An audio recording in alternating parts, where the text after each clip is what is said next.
बात करेंगे पीओके में बेकाबू हालातों की। पीओके में इस वक्त जो कुछ भी हो रहा है वो किसी युद्ध से कम नहीं है। हक मांग रही निहत्थे आवाम पर जनरल आसिम मुनीर की फौज सीधे गोलियां बरसा रही है। अस्पतालों में पट्टियां कम पड़ गई हैं। कंधों पर अपनों के जनाजे उठाने की हिम्मत खत्म हो चुकी है। पिछले 2 दिनों में पाकिस्तानी फौज 20 निहत्थे लोगों को गोलियों से भून चुकी है।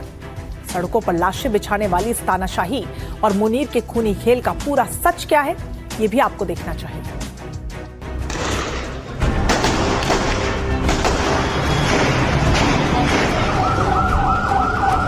रावला कोर्ट से गुजर कर मुजफ्फराबाद जाना है।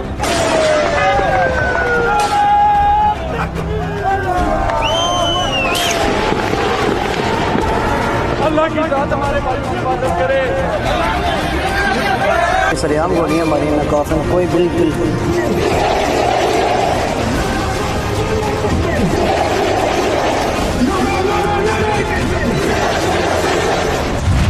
जब किसी शख्स पर इंसानों की लाशें बिछाने की सनक सवार हो जाए तो इसे आप क्या कहेंगे?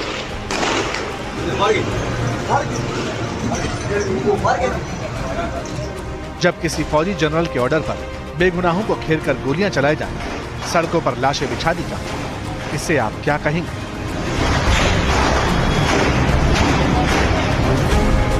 जब शांतिपूर्ण प्रोटेस्ट करने वाले लोगों को मौत के घाट उतारा जाए, टारगेट किलिंग की जाए, इसे आप क्या नाम देंगे?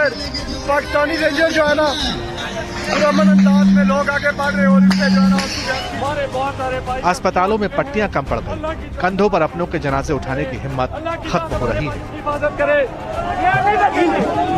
15 से 20 नौजवानों को बोले। ये किसी युद्ध का मंजर नहीं, ये पाकिस्तान के कब्जे वाले कश्मीर का आज का सच है।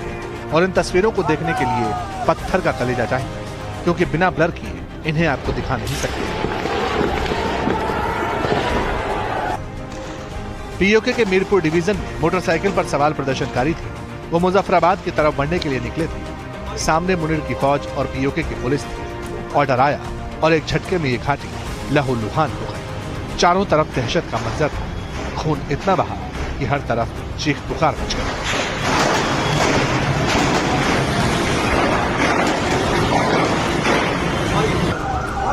इनका कसूर क्या था? सिर्फ हक ही तो मांग रहे थे। अपनी कौम के लिए, अपने मुस्तकबिल के लिए मार्च कर रहे थे, ताकि दुनिया इनकी बात सुने, इन पर हो रही जातियों को देखे। लेकिन जब हक मांगने वाली आवाम पर अपने ही हुक्मरानों की बंदूकें तक जाए, सीना छलनी कर दिया जाए, तो फिर घाटी को कब्रिस्तान बनते देर नहीं लगती। उन्होंने हमारे बेशुमार भाइयों को शहीद कर दिया है, जख्मी कर दिया है। ये यहूदियों से भी परली नस्ल है। इन जालिमों को शर्म नहीं आती? इस रोड पे जहाँ पे खून ही खून है, गोलियां मार रहे हैं हमारे भाइयों को। क्या तमाशा है ये? आप हमारे पैसों पे पलते हैं। ये गोलियां हमारे टैक्स के पैसे से खरीदते हमें मार रहे हो। जालिमो, यहाँ जवाब न दिया, कब्र में तो दौड़ के कलमा नहीं पढ़ते तुम क्या? इतना तो श्रीनगर में हमारे ऊपर जुल्म नहीं हुआ। बीते 24 घंटों में रावलाकोट और मीरपुर की सड़कों पर मुनीर के ऑर्डर पर डायरेक्ट एक्शन हुआ। शूट एट साइट का ऑर्डर था, यानी देखते ही गोली मारने के आदेश। और फिर क्या हुआ? सीधी गोलियां चलाकर कई निर्दोषों को भून दिया। लेकिन सवाल यह है कि लोकतंत्र का ढोंग रचने वाला इस्लामाबाद क्या आसिम मुनीर की बंदूकों के दम पर इस आवाज को दबा पाएगा? जीत के एक बार में इनको जो है ना, इनका मुंह जो है लटका हुआ लंगूर की तरह मुंह देखना चाहता हूँ, लंगूर की तरह। और इनको इंशाअल्लाह ताला मुजफ्फराबाद पहुंचने दे। ये जो बदमाश मुजफ्फराबाद बैठे हुए हैं, अवाम के टैक्स पैसों पे अयाशी करने वाले, सारी जिंदगी अपनी नस्लें पालने वाले हमारे पैसे पे, इनसे हम कहते हैं अगर अपने बाप के बेटे हो तो उधर ही रुकना, वहां से भागना नहीं। आप कश्मीर हाउस नहीं जाना, उधर ही रुकना। इंशाअल्लाह ताला आएंगे। एक भी जिंदा रहा है तो वो आएगा, उधर तक पहुंचेगा इंशाअल्लाह ताला। नारा नारा नारा कश्मीर। ऐसे नहीं की फायरिंग से कंधे लाशें उठाते उठाते थक गए। सोचिए किस दर्द से गुजरा होगा वो इंसान जो अपनी आंखों के सामने अपनों का ही खून बहते देख रहा होगा। लेकिन दुनिया के सबसे बड़े मानवाधिकार के पैरोकार इस वक्त खामोश है। जरा भी डर खौफ नहीं है। चकित है मैं जला के आया हूँ कश्तियाँ, मुझे वापस की सलाम दे। मेरी जान वतन पे निसार हो, मुझे जिंदगी की दुआ मैं जला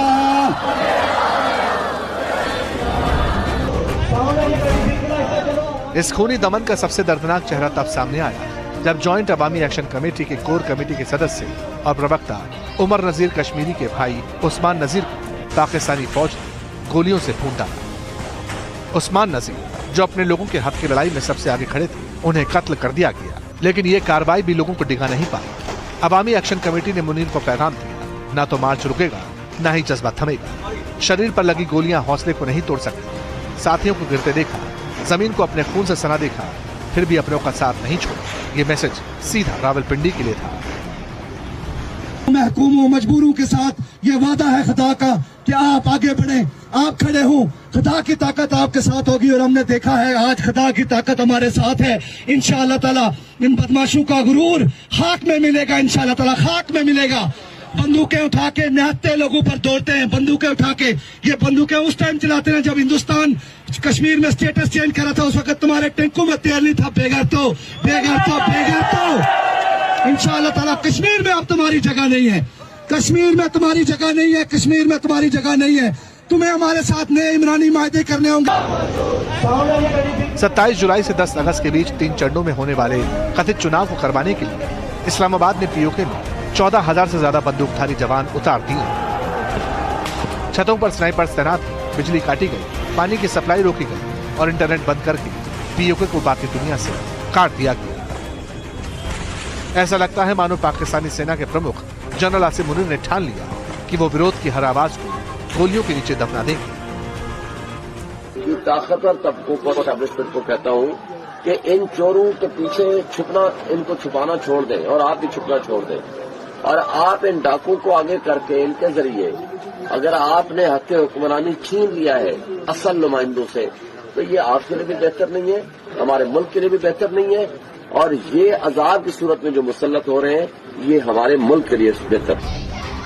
आखिर पीओके के लोग मांग क्या रहे हैं? कोई चांद तारे तो नहीं मांग रहे। वो मांग रहे हैं सस्ती बिजली, बुनियादी राशन, सम्मान से जीने का हक और अपनी ही जमीन पर अपनी मर्जी से जीने की आजादी। जब रावलाकोट से मुजफ्फराबाद की ओर अवामी हुकूक लॉन्ग मार्च बढ़ा तो पाकिस्तानी सेना ने उन पर सीधे लंबी दूरी के आंसू गैस की गोली और एलएमजी से सीधी फायरिंग शुरू कर दी। पूरे पीओके को एक ओपन एयर जेल में तब्दील कर दिया गया है, लेकिन पाकिस्तानी हुकूमत के कान पर जू नहीं देंगे। पाकिस्तानी डिफेंस मिनिस्टर ने इसे भी साजिश करार दे दी। नहीं जी, मेरा नहीं ख्याल कोई डायलॉग होगा जो जिस तरह मैं फिर दोबारा कहूँगा कि मैं इनको हिंदुस्तान के साथ जो है ना इन लोगों को ब्रैकेट करता हूँ, उसी जुमरे में इस्तेमाल को शुमार करता हूँ जिसमें हम हिंदुस्तान को दुश्मनों की सफ में देखते हैं। ये लोग भी पाकिस्तान दुश्मन हैं। जून की शुरुआत से जब से ये आंदोलन शुरू हुआ तब से 80 से ज्यादा लोग मारे जा चुके हैं, सैकड़ों घायल हैं। पाकिस्तान जानता है कि पीओके अब उसके कंट्रोल से बाहर निकल रहा है। यही वजह है कि शहबाज सरकार और पाकिस्तानी सेना इस असंतोष को दबाने के लिए क्रूरता की सारी हदें पार कर रही है। उनका पूरा भूभाग भारत का अभिन्न और अविच्छेद्य अंग है। वहाँ चल रहे लीपापोती वाले इलेक्शन, पाकिस्तान द्वारा जम्मू कश्मीर का अपने अवैध कब्जा और वहाँ के लोगों का मानव अधिकार का हनन को छिपाने का प्रयास है। जैसा कि हमने पहले भी कहा है, वहाँ चल रहे विरोध पाकिस्तान में दशकों से चल रहे व्यवस्थित आर्थिक शोषण, मौलिक अधिकारों का हनन और प्रशासनिक उत्पीड़न का नतीजा है। ये पीओके का वो खूनी सच है जो दुनिया में तैरने लगा है। इसे दबाने के लिए इंटरनेट बंद किया गया, बिजली काटी गई, लाशें बिछाई गई, लेकिन सच इन तस्वीरों की शक्ल में बाहर आ ही गया। पीओके की आवाम का मुनीर के लिए यही संदेश है, बंदूक के दम पर चुनाव तो कराए जा सकते हैं, लेकिन आवाम का दिल नहीं जीता जा सकता। हजारों फौजियों के बूटों तले दबी पीओके की आवाज आज नहीं तो कल इस्लामाबाद के तख्त हिलाकर रख देगी।